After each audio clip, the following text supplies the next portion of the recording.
Hello, good morning, good afternoon, good evening, however and whenever you're watching, listening to this. My name is Jody Scholes. I am your instructor for the MBLEx review course, and I so look forward to our time together. Really, this is so much fun for me to be a part of this part of your journey, as far as your journey to passing the MBLEx. So this is the MBLEx review course. This is technically week number 2. Today we're going to be talking about pathology. But I'd like to spend just a moment talking to you, explaining how the class is going to go and what you can expect. So the first part of each class, I spend about 5-10 minutes explaining to you some important aspects of the MBLEx test itself. What I have found time after time is that students are well prepared to take the test with their knowledge, with their going to massage school. And I'm so proud of you right now. If you're listening to this, you have most likely either graduated from massage school or you're in the process of really just wrapping up. So congratulations, that's huge. And I will assure you that you have all the information you need to pass the test. But I like to spend the first few minutes of class talking about what kind of test it is. And it helps you to feel more confident and more prepared. The largest part of our class is the learning, the remembering, the digging into your brain, dusting off the files, if you will, of your time in school, and remembering what you remember, and maybe adding to that a bit. So today we're talking about pathology. It's terrible. Oh, this is such a yucky subject, but it's not as yucky as business practices, which is coming. This is a tough one though, because pathology is conditions. It's just different conditions and session adaptations. And we're going to talk the bulk of our class about that. And then with about 15 minutes left, we are going to dissect some questions. And we're going to dissect questions based on pathology, based on some of the stuff we learned today. We're going to put that into action. And you're going to be using your critical thinking to make sure you get to the best answer. So at the end of class, we dissect questions. So 3 parts of class. 1, insider information about the MBLEx, what kind of test it is. Stuff that your teachers, your friends, even the Federation may or may not be open with you. So first part, what is the MBLEx? What kind of test is it? 2, and that is the content, pathology today. 3, dissecting questions. And that is the bulk of our class, to prepare you in every way to be calm, confident, and ready to pass the MBLEx. So let's get started. We've already started, but welcome again. So the MBLEx, as we learned in a past lesson, the Pearson VUE Testing Center wants you to be there 30 minutes early. But the logistics you can read about. What I'd like to talk to you today is what is a computer adaptive test. And I'll share with you a link later. That is the little video that the Federation has produced on a computer adaptive test. This is the style of test, and we know that the MBLEx is a multiple choice. You'll have 4 answers. It is a timed test. The MBLEx allows you to proceed forward. You cannot go back. But some people, and there's rumors abound, that say, oh, the MBLEx gets harder as you go along. Scary thought, right? Well, if it's getting harder as you go along, that's actually a good sign. Here's why. The MBLEx is a computer adaptive test. It is a test that will adapt to your knowledge. So we know we have to score 630 points, but we don't get a point score anymore. So each question is worth a certain amount of points. Some are worth less, some are worth more. An easy question is worth less. A harder question is worth more. You with me so far? Okay. You will be given a moderately challenging question to start. Your first 10 questions will be moderately challenging. Good news, right? When you get those questions right, you earn a certain amount of points. Makes sense so far. However, the computer is learning where you are proficient and how proficient are you. And then the computer adaptive test, the MBLEx, will deliver you questions that are just a little bit harder. What? Why would they do that? Here's the good news. Those harder questions are worth more points. So those harder questions are worth more points, and that gets you to 630 points faster. And recently I did a talk for Biotone on passing the MBLEx. Shout out to Biotone products. Dual purpose is one of my faves. But I did a class for them, and I got a question from a student that said, well, once you get 630 points, do you time out? Are you done? No.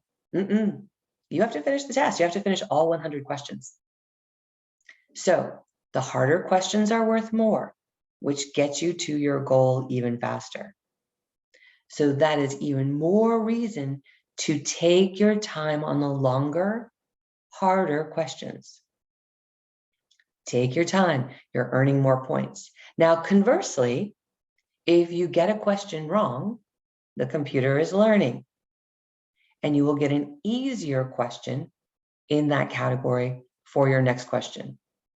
When you get that easier question right, oh, you get a little bit harder question. So the test is always trying to get you to earn more points per question. So in a twisted kind of way, it's actually working on your behalf to get you these harder questions. All the more reason we need to take our time with the questions. We need to fully understand what those questions are asking, and then get rid of 2 wrong answers. So pathology can be a little confusing, and that's why we're going to spend some time there today. But know that this computer adaptive test, the MBLEx, is adapting all the time, going up and down with the goal to get you to 630 points before you reach your 100th question. So that's your goal. Now, one other factor that I want to point out, and then we're going to move on to content. One other fact about the MBLEx. You have 4 answers, right? 4 multiple choice answers. 4. Almost always, there's a distractor. There is an answer that looks good, but isn't the best answer. So we need to be careful. I know it feels a little bit like sabotage. I wouldn't put distractors, on an important test like this, but that's how we roll. That's how we roll. So we need to be very careful as we move through the questions, move through the answers, that we remember we're looking for the best answer. We're going to see some questions like that today, where maybe 2 answers could be right. You may have questions where 2 answers could be right, but 1 is the best answer. Yeah. If you choose the other answer, you don't get any points. You get it wrong. So it's not like you could pick, A and C are right. And if you get A, you get 1 point, and you get C, you get 3 points. Nope. It's either right or wrong. So as we move through the questions today, we'll see examples of that. But at this point, we're going to move on to pathology. Woo-hoo, everybody's favorite subject, right? Pathology. Ooh, let me get my PowerPoint almost ready for you.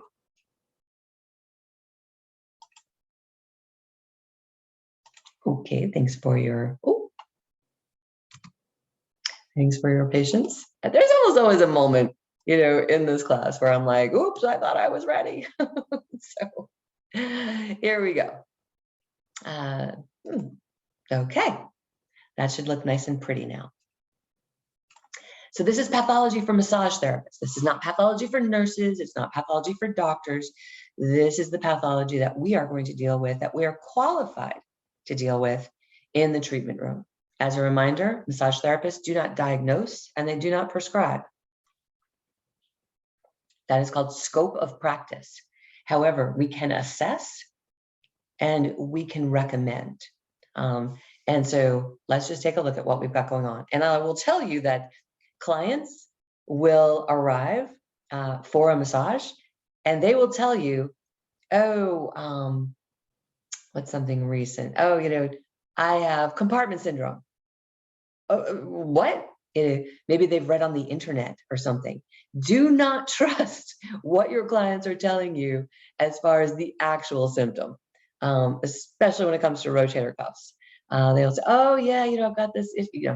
All right, we're gonna just hear what they have to say, know it's the general area that's concerning them.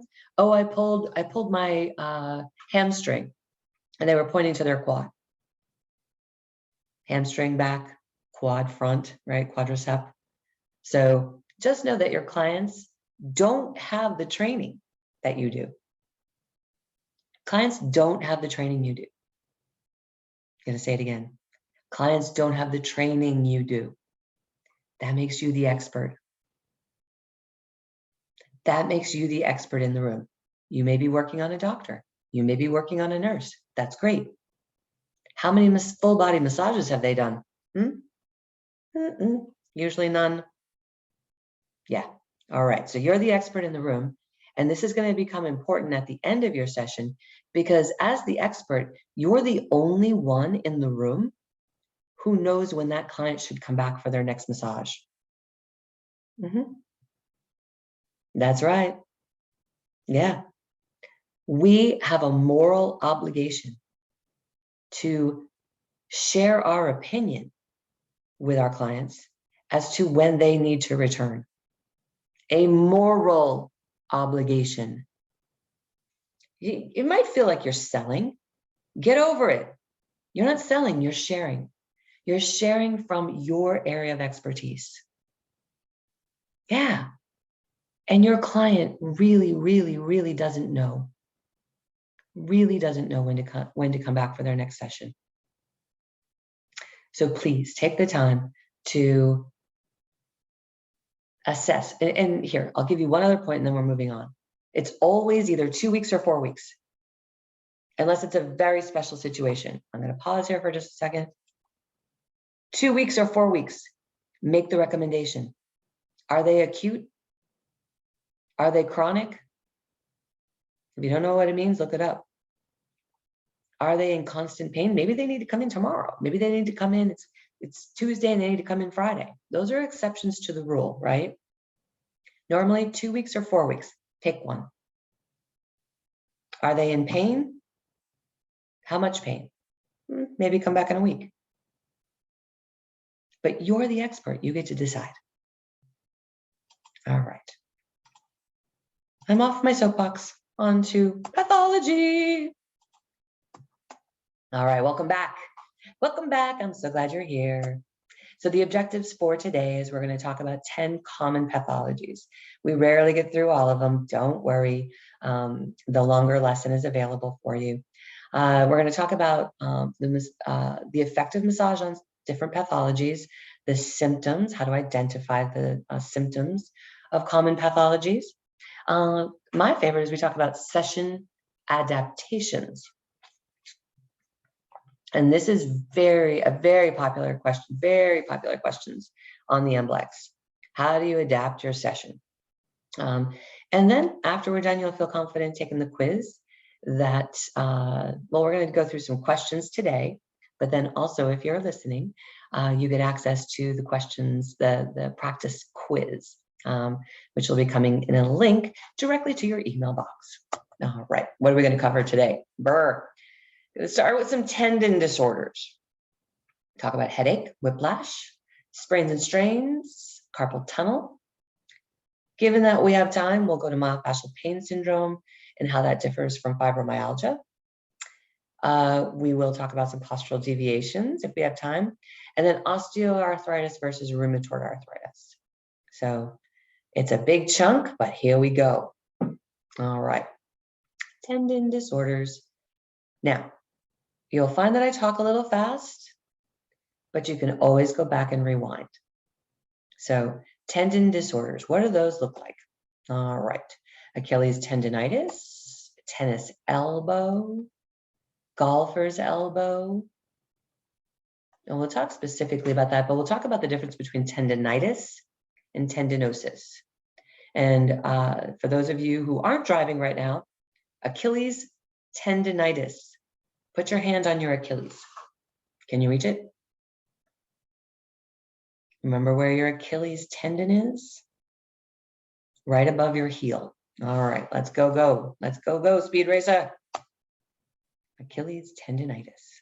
You're touching it.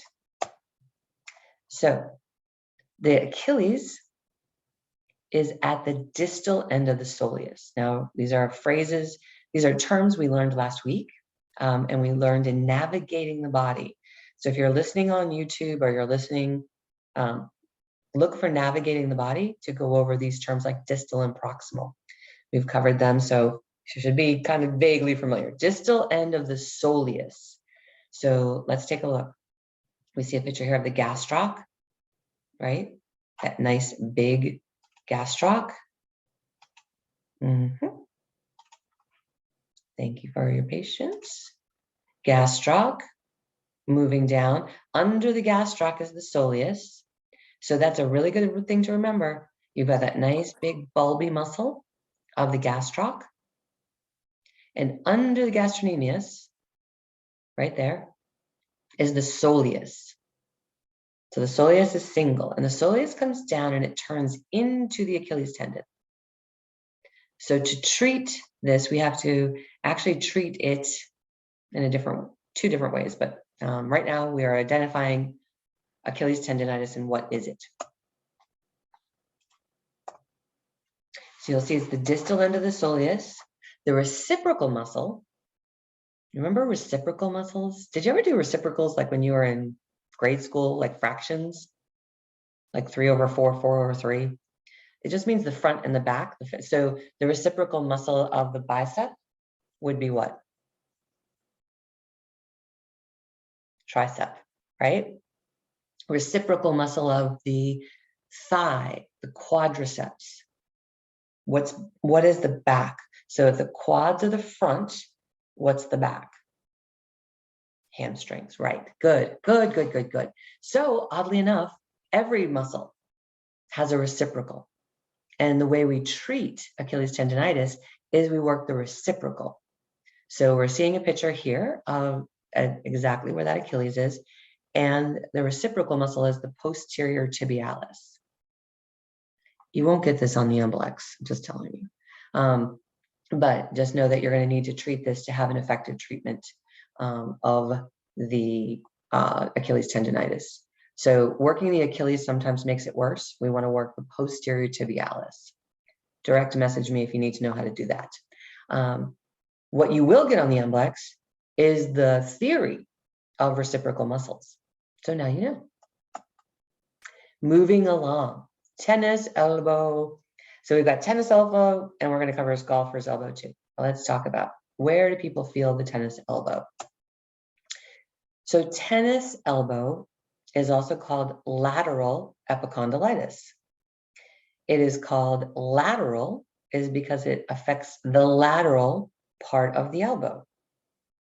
So if you're standing in anatomic position, So your arms are out. Let's do this. Arms are out, right? Anatomical position. So you're standing toes forward, thumbs up, palms forward.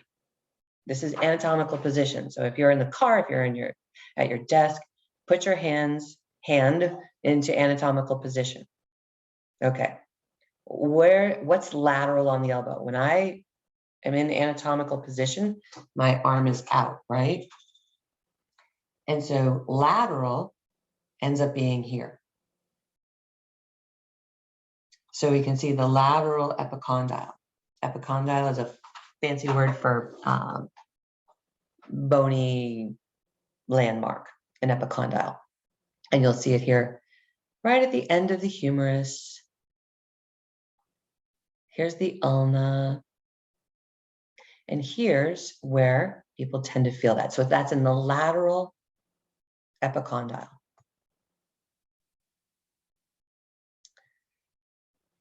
And we see a little bit more. And typically this is an overuse injury. So, right. And oddly enough, it's not just limited to tennis.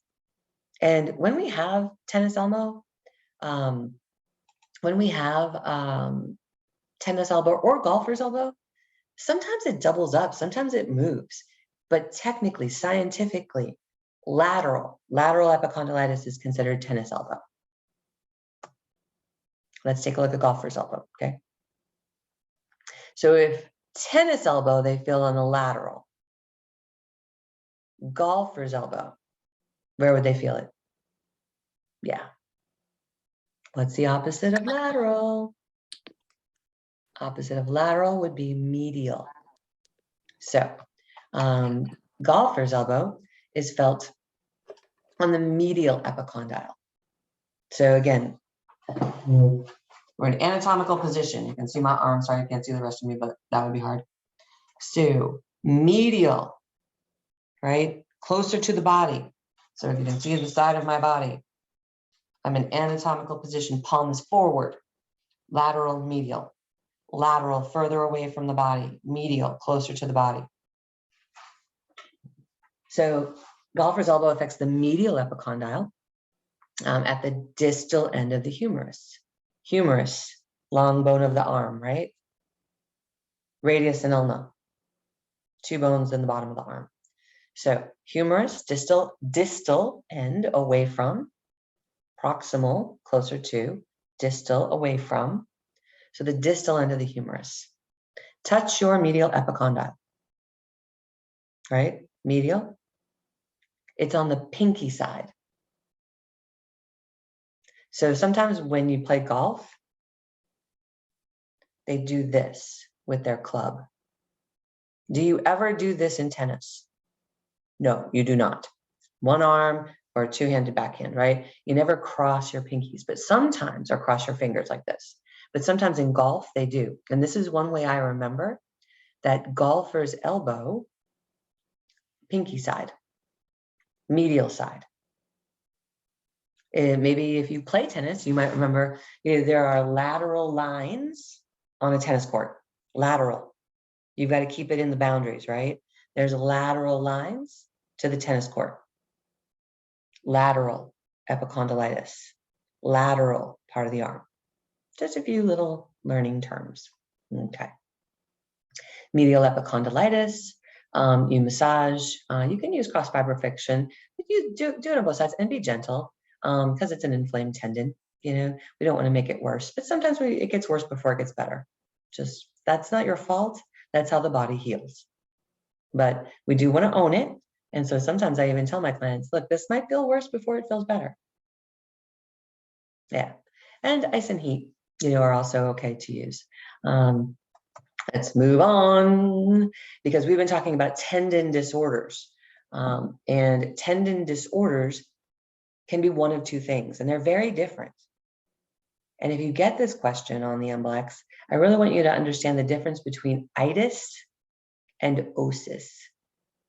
You probably already know itis, arthritis, tendinitis, bursitis, itis. Itis means what? When itis, boop, boop, something itis. We always know Tendinitis is inflammation. Itis, arthritis, all of it, bursitis, Achilles tendinitis, right? Itis means inflammation in the tendon. But what you may not realize is that most of the clients that we see actually have tendinosis. So what's the difference? So itis is inflammation, pain and burning, they feel it all the time. Maybe we'll go with shoulder just so you can see this. But tendinosis is far more common. Tendinosis is actually a degeneration of the tendon's collagen. So tendinitis, itis, inflammation. But tendinosis is a degeneration of the collagen. And it's still overuse, but it's overuse over time. So continued overuse. So the tendon doesn't quite get a chance to heal. Boom, they're back out playing tennis. Boom, they're back out training for that marathon. Even little tiny movements, like clicking a mouse, can cause tendinosis. The reason we want to distinguish is because the treatment is different. So with tendinitis, we want to reduce the inflammation, right? But inflammation isn't present in tendinosis. And so ice is contraindicated. We need to break that cycle of the injury. So we need rest. We need rest and rehab. So it's either massage or PT or a combination of the both. You can use heat, but tendinosis is a degeneration of the actual tendon fibers. And there are things we do for tendinitis that are contraindicated for tendinosis. So for example, ibuprofen. I've been taking so much ibuprofen. Well, ibuprofen actually inhibits collagen repair. It inhibits the tendon from repairing. Also, corticosteroids. Oh, I got an injection. I'm on a Medrol pack. Well, guess what? It inhibits collagen repair in some studies. And actually, in some studies, it led to another tear. So we need to be very clear on what we're treating. Inflammation isn't present in tendinosis. Massage therapy is indicated. Massage therapy is indicated to help that collagen tendon repair. And we can talk about how you treat it, but just know the difference. Itis, inflammation. Osis, no inflammation. Degeneration of the tendon. All right, you with me? Okay, take a breath, take a breath. We're changing gears. Changing gears, all right. You can go back and listen to this again. Don't worry, changing gears. Going to headaches, whoop, whoop. Headaches, we see them all the time, right? Yeah. All right. So there's different types of headaches, primary, secondary. So primary headaches are not a symptom of an underlying condition. So it's actually primary is something's up with your nugget, something's up with your head, something like you have tension, you have stress, you haven't eaten.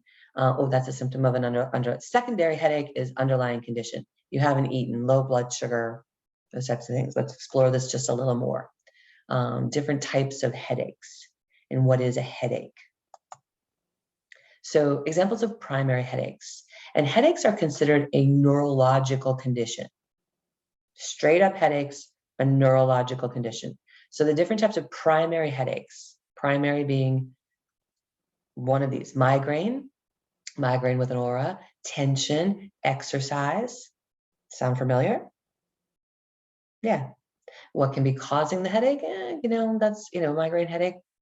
That we can have a longer conversation about, but examples of primary, migraine with an aura. Most people who get migraines don't see an aura, but tension or light around things. Tension, headache, exercise, the blood pressure.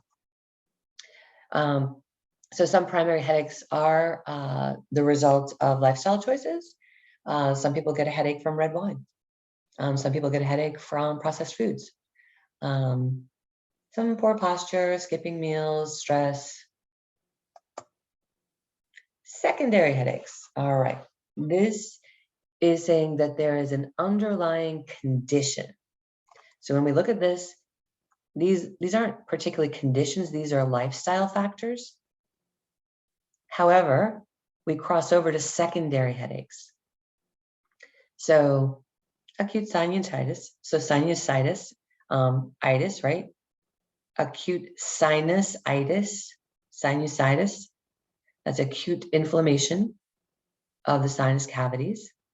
Carbon monoxide, concussion.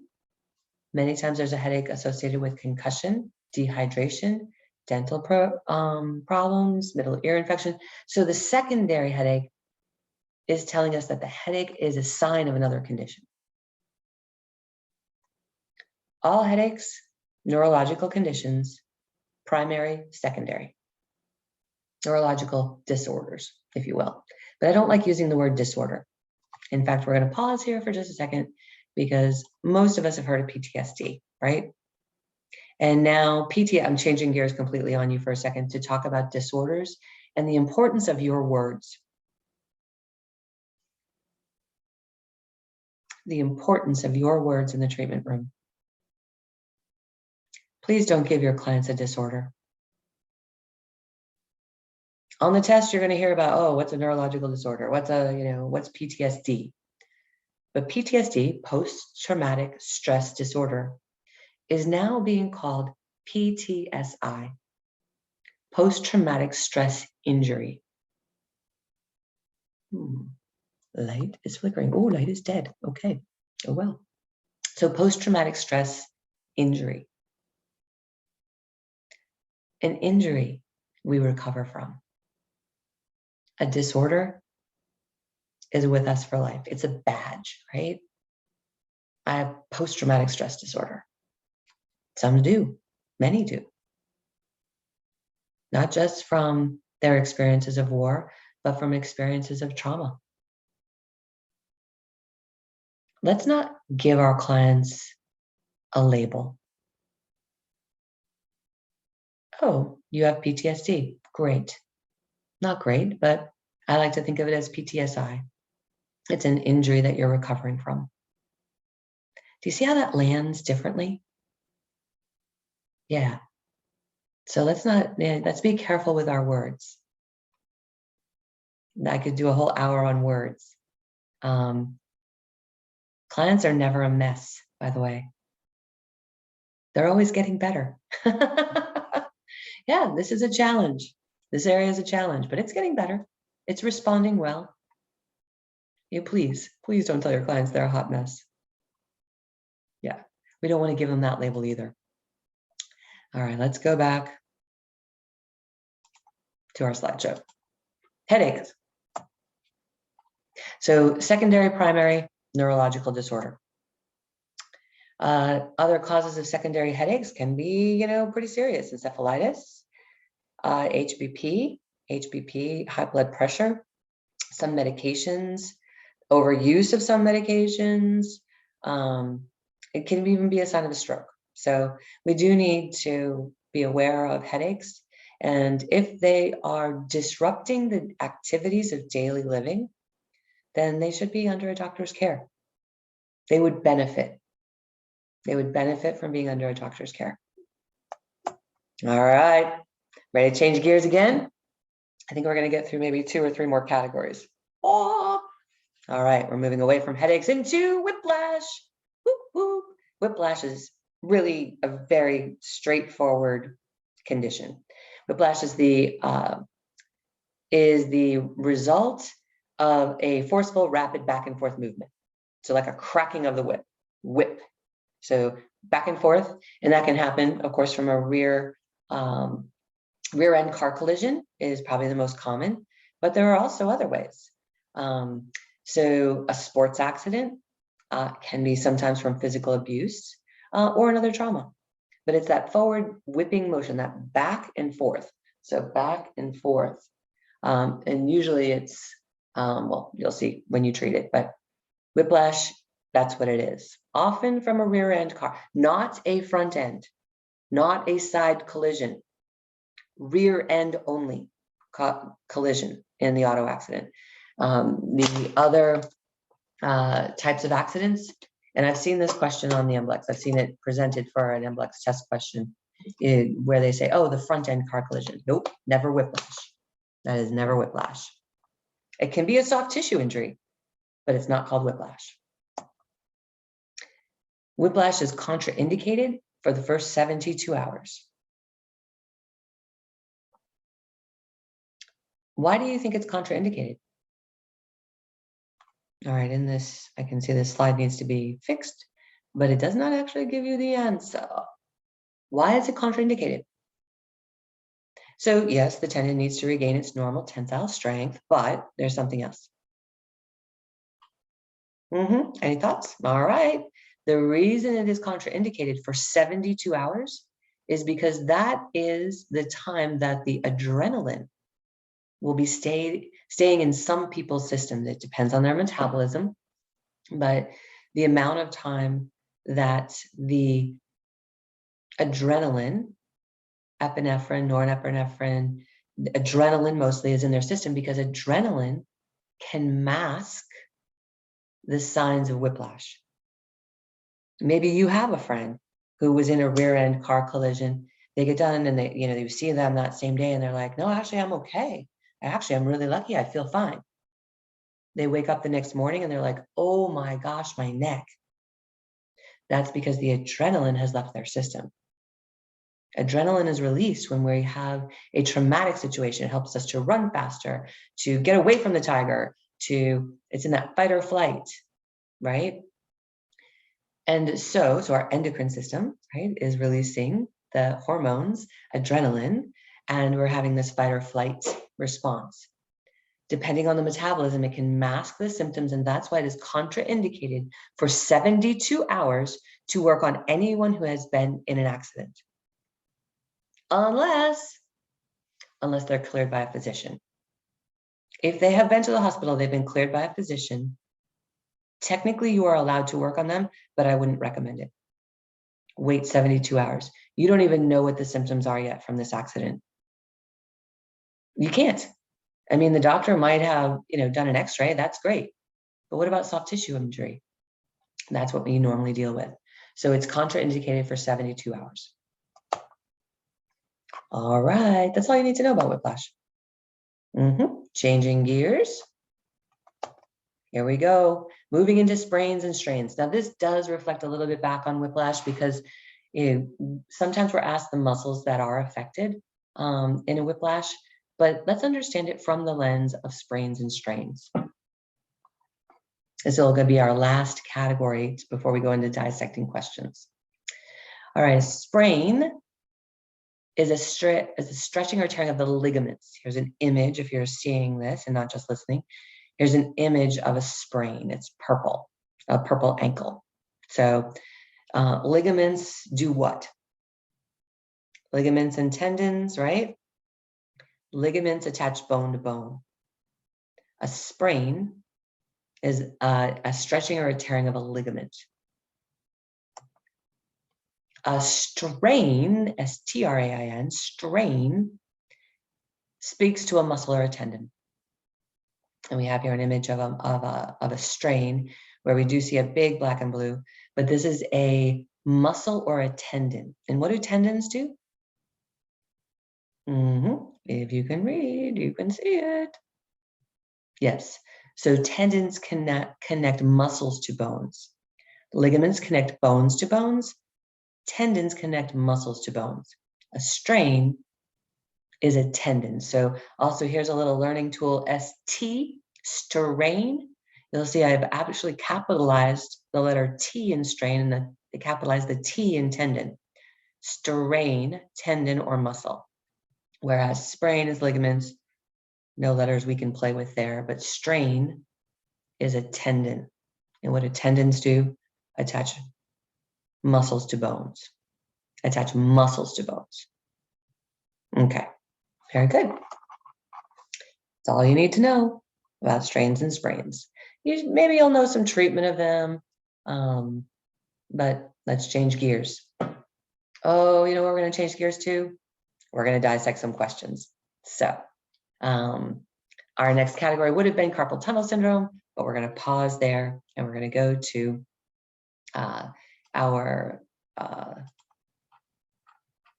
dissecting questions.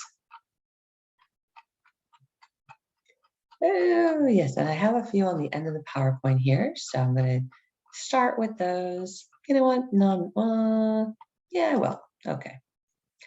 We haven't really talked about osteoarthritis. I think you can handle this.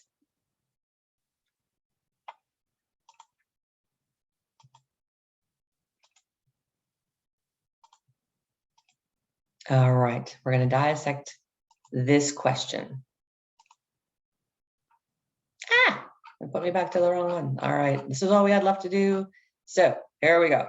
Describe a session adaptation. A session adaptation for osteoarthritis.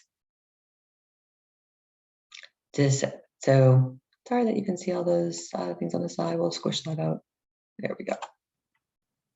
Describe a session adaptation for osteoarthritis. A, avoid using scented lotion. B, face the client while speaking, use a clear voice and avoid jargon to improve communication. C, offer alternatives to filling out forms by hand. Have adjustable equipment to lower the table if necessary. D, have proper pillows and bolsters to use, as it likely the client will need to be in side-lying position. All right, so we're changing gears here. We're dissecting a question. Remember our tools. Understand the question thoroughly. This is a short question. The question, we need to understand it thoroughly. Describe a session adaptation. So what does that mean to you? How you might think about adapting the session, right? Osteoarthritis, what is it? Arthritis. Osteo is a prefix that means bone. So arthritis of the bone. Based on arthritis of the bone, let's eliminate two wrong answers. Take a look. A, avoid using scented lotion and oil. B, face the client while speaking. Use a clear voice and avoid jargon to improve communication. C, offer alternatives to filling out forms by hand. Adjustable equipment to lower the table if necessary. D, have proper pillows and bolsters. All right, let's take it. Eliminate two wrong answers. If they have osteoarthritis, do they care about scented lotion?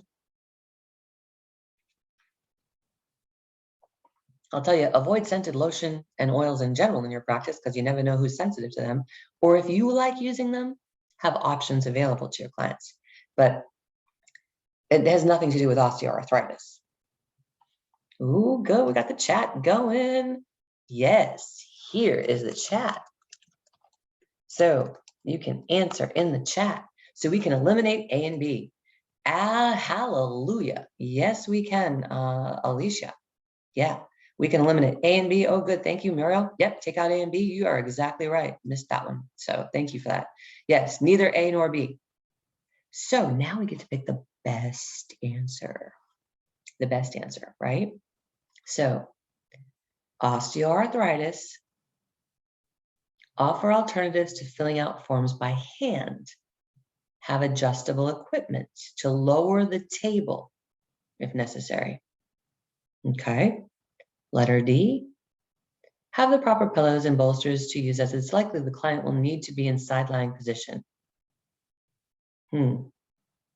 Is it likely that the client will need to be in side-lying position? It's possible, right? It's possible, but is it likely? Oh, here we go. Alicia's leaning more towards an answer. All right, let's move it on. Next, ready? Oh, we got one more. Go ahead. Yep, I agree. I agree with you both. The answer is, boom, let us see. Offer alternatives to filling out forms by hand. Have adjustable equipment to lower the table if necessary. Think about the symptoms of osteo, right? And even if you don't know like all the different things it affects, we know sometimes it affects the hands, right? We know sometimes it affects the back. So we want to have that. It's not a great answer, but it's the best answer. Yep, exactly. It's not a great answer, but out of the answers we have, it's the best answer. All right, next question. Describe a session adaptation for pregnancy. I'm going to let you guys do this one on your own, okay? Understand the question. Session adaptation for pregnancy. Eliminate 2 wrong answers. Give me that in the chat. What 2 answers would you eliminate in the chat? And remember, we're going for the best answer, right? Going for the best answer. All right, so we're getting rid of B and C according to Alicia. We're getting rid of, I like it. Getting rid of B and C. I agree. We don't need to face the client when talking. We don't need to fill out alternatives, filling out forms by hand. So your 2 remaining answers are avoid scented oil and lotion, or D, have the proper pillows and bolsters available, as it's likely the client will need to be in side lying position. A, avoid using scented oil and lotion. D, have the proper pillows available, as it's likely the client will need to be in side lying. All right, kids, what you got? What you got? What you got? Yes! Yes, yes, yes.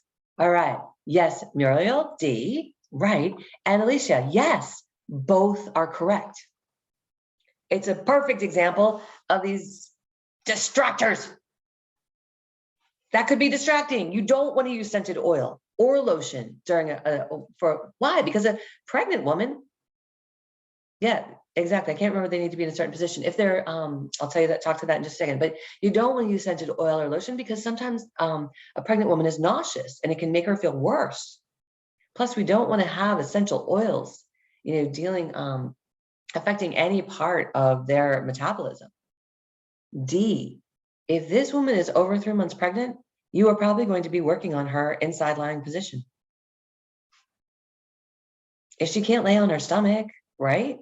So if you haven't practiced that lately, you don't have to practice it on a naked body, but bring out the pillows, bring out the bolsters, put someone inside lying on your massage table and get that right. All right, if you have questions about that, let me know. Bottom leg straight, top leg bent, right? Pillow goes under that top leg. They can hug. You can get a pregnancy pillow. All right, let's move along because we've got a few more questions. Good job. Good job, you guys. The correct answer was D, have the proper pillows and bolsters to use. All right, one more on this slideshow, and then we're going to move to the Word doc. Describe a session adaptation for hearing loss. You're on your own. Eliminate 2 wrong answers. For those of you who are listening and not looking, I will read those answers again. But in the chat, go ahead and put your answer. For those who are listening, A, the question says, describe a session adaptation for hearing loss. A, avoid using scented oil and lotion. B, face the client while speaking. Use a clear voice and avoid jargon to improve communication. C, offer alternatives to filling out forms by hand. Have adjustable equipment to lower the table if necessary. D, have the proper pillows and bolsters to use, as it likely the client will be in side lying position.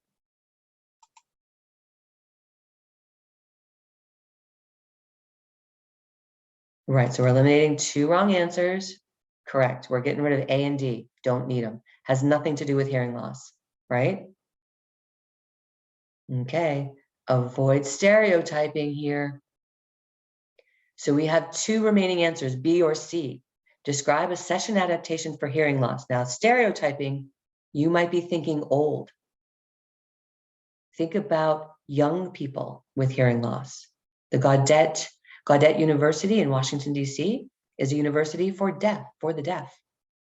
All of their students are traditional college age, or I should say most of their students are traditional college age, ages 19 to 22. Okay, so avoid stereotyping. It's easy to do. So the two answers we have, whether it's a session adaptation for hearing loss, B, face the client while speaking, use a clear voice, and avoid jargon to improve communication. C, offer alternatives to filling out forms by hand. Have adjustable equipment to lower the table if necessary. Put it in the chat. Best answer. Boom, boom. Yes, it is. B. B is the best answer. There's nothing wrong with their hands. They can see, they can't hear. They can fill out a form by hand. We kind of lump, disabilities into one category. A deaf person can see, most likely. So the best answer was face in front of them. I guess I stopped sharing the screen a little too early, sorry. So the best answer, face the client while speaking. Many people who have hearing loss, we didn't say they were deaf, they have hearing loss. So many clients can read lips. If you face them, use a clear voice, avoid jargon to help improve. What's jargon? Yeah, jargon is words that are, jargon are words that are traditional in our field. So jargon would be clavicle, anatomical terms versus collarbone. I'm going to have you start supine. That's jargon. I'm going to have you start face up. All right. You know what? I'm going to do one more question. You with me? Let's do one more question. Okay. I prepared this question for you. Oops. I'm not sharing. Oh. I prepared a whole bunch more questions for you, and I'll put them in the patrons, in our patron accounts, so you can see all the questions, because look, there's lots of them. There's a whole bunch. I have 10 pages of questions here, but take a look. Now, last question for today. Attention headache is defined as, this is stretching your critical thinking. I made this the last question because you've already been critical thinking, so let's think critically. Attention headache is defined as A, muscle contraction headache with trigger points. B, rebound headache. C, grouping of headaches. D, neurological disorder. All right, first rule, first step in dissecting a question, understand the question. First step, understand the question. Attention headache is defined as, we could also say, the definition of attention headache is.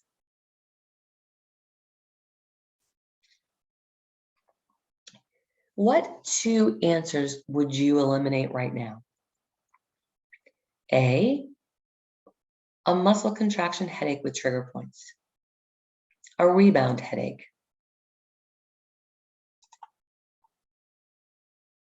Grouping of headaches. A neurological disorder. Now, I will tell you, we did talk about this. This word was not in your slide, but I said it a number of times.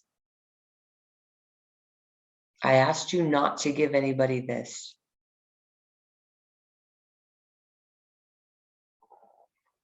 All right, we're running a little short on time, so I'm going to not go through all the definitions. I'm going to give you the answer. Okay. All right, so you're thinking take out, I know everyone's thinking take out like D and B, take out A and D. Guess what, guys? Watch, watch, watch. Attention headache is defined as a neurological disorder.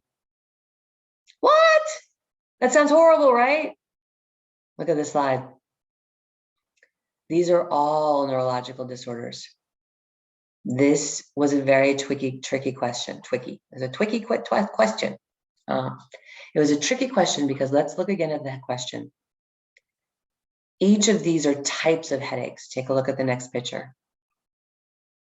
Each of these are types of headaches. A tension headache, a migraine headache, a cluster headache, a sinus headache, right?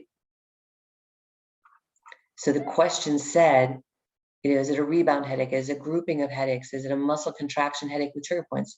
Yeah, these are all types of headaches. But a tension headache, when we look here, tension headache, it's the most common type of headaches, and there's all sorts of varieties of the headache. We didn't say primary or secondary, but we see here the different types of headache. But technically, a headache is a neurological disorder. And all we need to do is determine how we're going to treat the headache, or if we're going to treat the headache, because it could be something serious, right? All right, well, good job today. Awesome work. I'm going to give you the final slide here. All the way at the end. That's a wrap. That's a wrap. That is a wrap. There you go. It's a wrap. Done. Good job. Yeah, so thank you so much for being a part of class today. If you're live with me, we're gonna take a few minutes and debrief. But my name again is Jody Scholes. I'm your instructor. Thank you so much for listening. Thank you for being here. We're live every Tuesday at noon Eastern, and that's a wrap. That's a wrap for today. So blessings, love, and light to you guys as you continue to prepare to calmly and confidently pass the MBLEx. We'll see you soon.